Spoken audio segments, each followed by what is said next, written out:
ನಮಸ್ಕಾರ ಸ್ನೇಹಿತರೆ, ನನ್ನ ತಾರಸಿ ತೋಟಕ್ಕೆ ನಿಮ್ಮೆಲ್ಲರಿಗೂ ಆತ್ಮೀಯವಾದಂಥ ಸ್ವಾಗತ. ಬೆಳಗ್ಗೆನೇ ಟೆರೆಸ್ ಮೇಲೆ ಬಂದಿದ್ದೆ. ತುಂಬಾ ಹೂಗಳು ಬಿಟ್ಟಿತ್ತು. ಹಾಗೆ ಕೆಲವೊಂದು ಬದನೆಕಾಯಿ ಜೊತೆಗೊಂದು ಮಾವಿನಕಾಯಿ ಗಾಳಿಗೆ ಬಿದ್ದೋಗಿತ್ತು. ಅದನ್ನೆಲ್ಲ ಹಾರ್ವೆಸ್ಟ್ ಮಾಡ್ಕೊಂಡಿದ್ದೀನಿ. ಈ ಸಲ ಅಂತೂ ತುಂಬ ಚೆನ್ನಾಗಿ ಮಳೆ ಆಗ್ತಾಯಿದೆ. ಜೊತೆಗೆ ಹೂಗಳು ಕೂಡ ತುಂಬ ಅಂದರೆ ತುಂಬಾ ಬಿಡ್ತಾಯಿದೆ. ನಾನು ಟೆರೆಸ್ ಗಾರ್ಡನ್ ಶುರು ಮಾಡಿ ಒಂದು 3-4 ವರ್ಷ ಆಗ್ತಾ ಬಂತು. ಈ ಮನೆಗೆ ಬಂದಾಗಿಂದ ನಾನು ಟೆರೆಸ್ ಗಾರ್ಡನ್ನ ಶುರು ಮಾಡಿದ್ದೆ. ಆದರೆ ಈ ಸಲ ಬಿಟ್ಟಷ್ಟು ಹೂವು ಯಾವ ಟೈಮಲ್ಲೂ ಅಂದರೆ ಯಾವ ಇಯರು ಬಿಟ್ಟಿರಲಿಲ್ಲ. ಅಷ್ಟೊಂದು ಹೂಗಳು ಬಿಡ್ತಾಯಿದೆ. ಎಕ್ಸ್ಟ್ರಾ ನಾವು ಹೂವನ್ನೇ ತೊಗೊತಾ ಇಲ್ಲ. ಇದೇ ಹೂಗಳಿಂದ ದೇವ್ರ ಮನೇಲಿ ಪೂರ್ತಿ ಅಲಂಕಾರ ಮಾಡ್ತೀವಿ. ತುಂಬಾ ಕಲರ್ಫುಲ್ಲಾಗಿ ಕಾಣಿಸುತ್ತೆ. ಬೆಳಗ್ಗೆ ಇದ್ದರೆ ನನಗೆ ಅದೇ ಕೆಲಸ. ಟೆರೆಸ್ ಮೇಲೆ ಹೋಗಿ ಹೂಗಳನ್ನೆಲ್ಲ ಬಿಡಿಸ್ಕೊಂಡು ಬಂದು ದೇವ್ರುಗಳಿಗೆ ಇಟ್ಟು ಅಲಂಕಾರ ಮಾಡೋದು. ಅದೇ ರೀತಿ ಇವತ್ತು ಕೂಡ ಎಲ್ಲ ದೇವ್ರುಗಳಿಗೆ ನಮ್ಮ ಮನೇಲಿ ಬಿಟ್ಟಿರುವಂಥ ಹೂಗಳನ್ನ ಇಟ್ಟಿದ್ದೀನಿ. ತುಂಬಾ ಕಲರ್ಫುಲ್ಲಾಗಿ ಕಾಣಿಸ್ತಾ ಇತ್ತು. ಈ ವಿಡಿಯೋ ಸುಮಾರು ಒಂದು 15 ದಿನ, ಒಂದು 20 ದಿವಸದ ವ್ಲಾಗ್ಗಳು ಎಲ್ಲ ಯಾವಾಗ ಆಗುತ್ತೋ ಆವಾಗ ವಿಡಿಯೋನ ನಾನು ಮಾಡ್ಕೊಂಡು ಇಟ್ಕೊಂಡಿದ್ದೆ. ಅದನ್ನೆಲ್ಲ ಸೇರಿಸಿ ಕಂಬೈನ್ ಮಾಡಿ ಇವತ್ತಿನ ವ್ಲಾಗಲ್ಲಿ ಹಾಕ್ತಾಯಿದ್ದೀನಿ. ತುಂಬಾ ಬದನೆಕಾಯಿಗಳು ಬಿಟ್ಟಿತ್ತು. ಮಳೆ ಬಂದು ನಿಂತಿತ್ತು. ಹಾಗಾಗಿ ಬಲ್ತೋದ್ರೆ ಚೆನ್ನಾಗಿರಲ್ಲ ಅಂತ ನಾನು ಬದನೆಕಾಯಿನೆಲ್ಲ ಹಾರ್ವೆಸ್ಟ್ ಮಾಡ್ತಾಯಿದ್ದೀನಿ. ಕೆಲವೊಂದು ಕೆಟ್ಟೋಗಿತ್ತು, ಅದನ್ನೆಲ್ಲ ತೆಗೆದು ಬಿಸಾಕಿದೆ. ಮತ್ತು ಹಾಗೆ ಬಿಟ್ಬಿಟ್ರೆ ಬೇರೆ ಗಿಡ ಎಲ್ಲ ಹಾಳಾಗೋಗುತ್ತೆ ಅಂತ ಸುಮಾರಷ್ಟು ಬದನೆಕಾಯಿಗಳು ಬಿಟ್ಟಿತ್ತು. ಸುಮಾರು ಒಂದು ತೂಕ ಮಾಡಿದ್ರೆ 2.5 kg ಅಷ್ಟು ಆಗೋಷ್ಟು ಬದನೆಕಾಯಿಗಳು ಬಿಟ್ಟಿತ್ತು.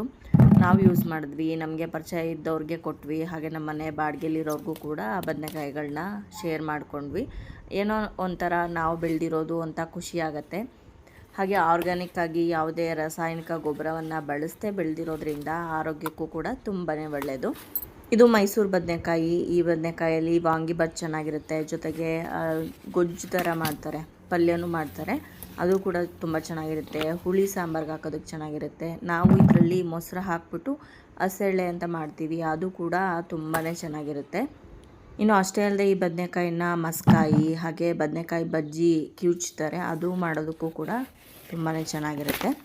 ಜಾಸ್ತಿ ಬಲಿಯೋದಕ್ಕೆ ಬಿಟ್ಬಿಟ್ರೆ ಒಳಗಡೆ ಎಲ್ಲ ನಮಗೆ ಬೀಜಗಳಾಗ್ಬಿಡುತ್ತೆ. ಅಷ್ಟೊಂದು ಚೆನ್ನಾಗಿರೋದಿಲ್ಲ. ಹಾಗಾಗಿ ಎಳೆದಿರುವಾಗೇ ಕಿತ್ಕೊಂಡು ಅಡುಗೆಗೆ ಬಳಸಿದ್ರೆ ಒಳ್ಳೆಯದು. ನಾನಿವತ್ತು ಬದನೆಕಾಯಿನ ತೊಗೊಂಡೋಗೋದಕ್ಕೆ ಅಂತ ಏನು ಮೊರ ಅಥವಾ ಬುಟ್ಟಿ ಏನೂ ತೊಗೊಂಡು ಬಂದಿರಲಿಲ್ಲ. ಒಂದು ಬಕೆಟ್ ಇತ್ತು. ಆ ಬಕೆಟ್ ಒಳಗಡೆ ಕಿತ್ತು ಹಾಕ್ಕೊತಾ ಇದ್ದೀನಿ. ಎಲ್ಲ ಬದನೆಕಾಯಿಗಳನ್ನ ಕಿತ್ಕೊಂಡ್ಮೇಲೆ ಅಂದರೆ ಬಿಡಿಸ್ಕೊಂಡ್ಮೇಲೆ ಎಷ್ಟು ಬದನೆಕಾಯಿಗಳು ಸಿಕ್ಕಿದೆ ಅನ್ನೋದನ್ನು ತೋರಿಸ್ತೀನಿ. ಕಣ್ಣಳತೆ ಮೇಲೆ ಹೇಳೋದಾದರೆ 2 kg ಮೇಲಂತೂ ಖಂಡಿತವಾಗ್ಲೂ ಇತ್ತು. ತೂಕ ಹಾಕಿದರೆ ಎಷ್ಟಿರ್ತಾಯಿತ್ತೋ ಗೊತ್ತಿಲ್ಲ. ಇದು ಸ್ಯಾಂಪಲ್ ಅಷ್ಟೇ. ನಾವು ಟೆರೆಸ್ ಮೇಲೆ ಯಾವಾಗ ಬರ್ತೀವೋ ಆವಾಗ ಇದು ಬಲ್ತಿದೆ ಅನ್ನೋದು ಗೊತ್ತಾಗ್ತಾ ಇದ್ದಂಗೆ ಅದನ್ನು ಕಿತ್ಕೊಂಡು ಅಡುಗೆಗೆ ಯೂಸ್ ಮಾಡ್ಕೊಂಡು ಬಿಡ್ತೀವಿ. ನೋಡಿ, ಇಷ್ಟು ಬದನೆಕಾಯಿಗಳು ಸಿಕ್ಕಿದೆ.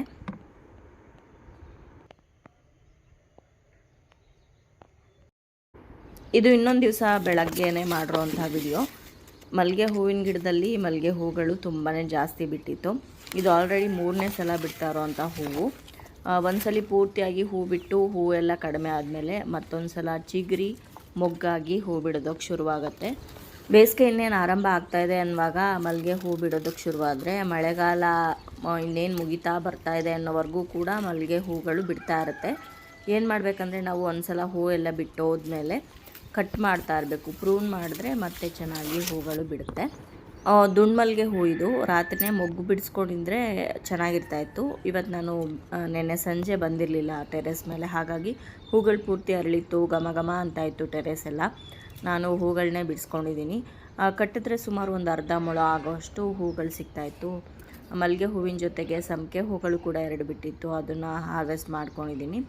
ಇನ್ನು ನಮ್ಮ ಡ್ರ್ಯಾಗನ್ ಫ್ರೂಟ್ ಗಿಡದಲ್ಲಿ ಮೊಗ್ಗು ಶುರುವಾಗಿದೆ. ಒಂದು ಮೊಗ್ಗು ಬಿಟ್ಟಿತ್ತು ಇದಕ್ಕೂ ಮುಂಚೆನೇ, ಅದು ಬಟ್ ಉದುರೋಯ್ತು. ಇವಾಗ 2 ಮೊಗ್ಗುಗಳಾಗಿದೆ. ಒಂದು ಮೊಗ್ಗನ್ನು ಮಾತ್ರ ಅವತ್ತು ವಿಡಿಯೋ ಮಾಡುವಾಗ ನೋಡಿದೆ. ಮತ್ತು ಮಾರನೇ ದಿವಸ ಹೋಗಿ ನೋಡಿದ್ರೆ ಇನ್ನೊಂದು ಮೊಗ್ಗಿತ್ತು. ಅದನ್ನು ತೋರಿಸೋದಕ್ಕಾಗಲಿಲ್ಲ.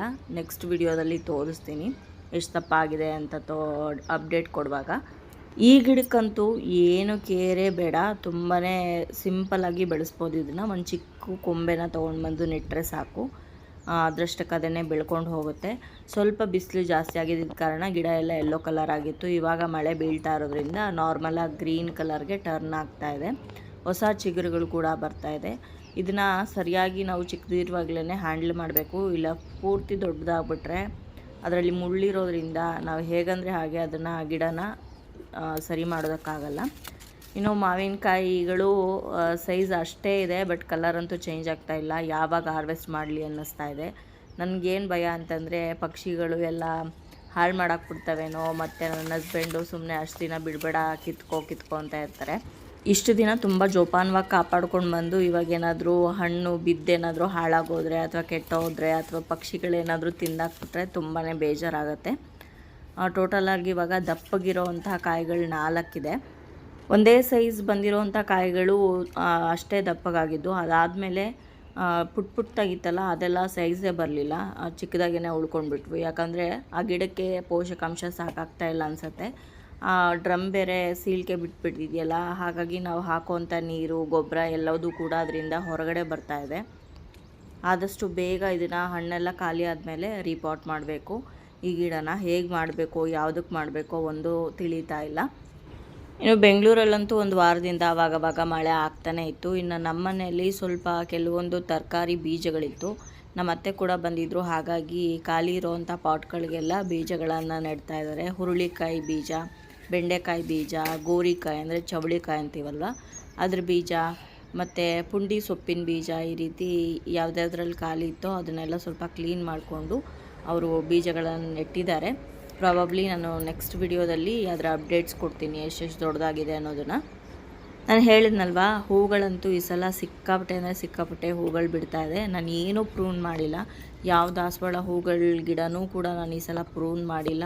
ಜೊತೆಗೆ ಯಾವುದೂ ಎಕ್ಸ್ಟ್ರಾ ಗೊಬ್ಬರಗಳನ್ನು ಕೊಟ್ಟಿಲ್ಲ. ಆದರೂ ಕೂಡ ಇಷ್ಟೊಂದು ಚೆನ್ನಾಗಿ ಹೂ ಬಿಡ್ತಾ ಇದೆ. ನನಗೇ ಆಶ್ಚರ್ಯ.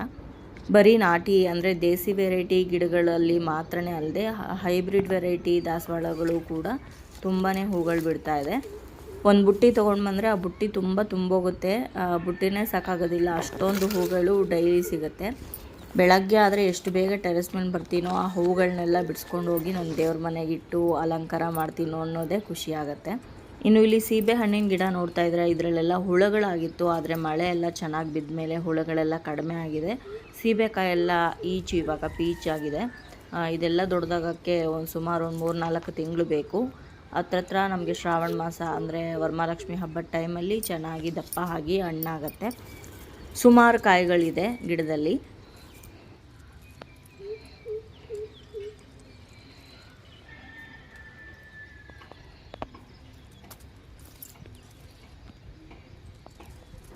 ಇಲ್ಲಿ ಒಂದು ಅಳಸಂದೆಕಾಯಿ ಗಿಡ ಇತ್ತು. ಅಳಸಂದೆಕಾಯಿ ಗಿಡದಲ್ಲಿ ಅಳಸಂದೆಕಾಯಿ ಬಿಟ್ಟಿತ್ತು, ಅದನ್ನು ಕೂಡ ಬಿಡಿಸ್ಕೊತಾ ಇದ್ದೀನಿ.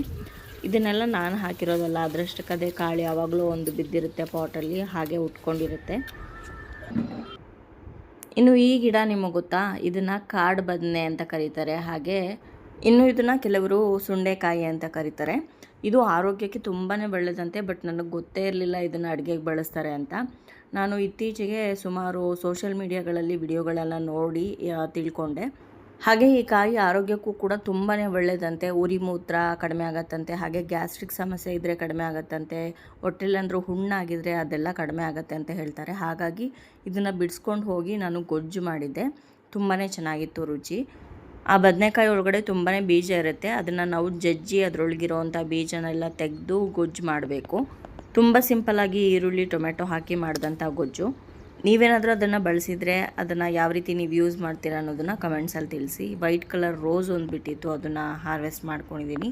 ಹಾಗೆ ಇಲ್ಲಿ ಕೆಲವೊಂದು ಕೃಷ್ಣ ತುಳಸಿ ಬೀಜಗಳನ್ನು ಹಾಕಿದ್ದೆ, ಅದರಿಂದ ತುಂಬಾ ಚೆನ್ನಾಗಿ ತುಳಸಿ ಗಿಡಗಳು ಹುಟ್ಕೊಂಡಿದೆ.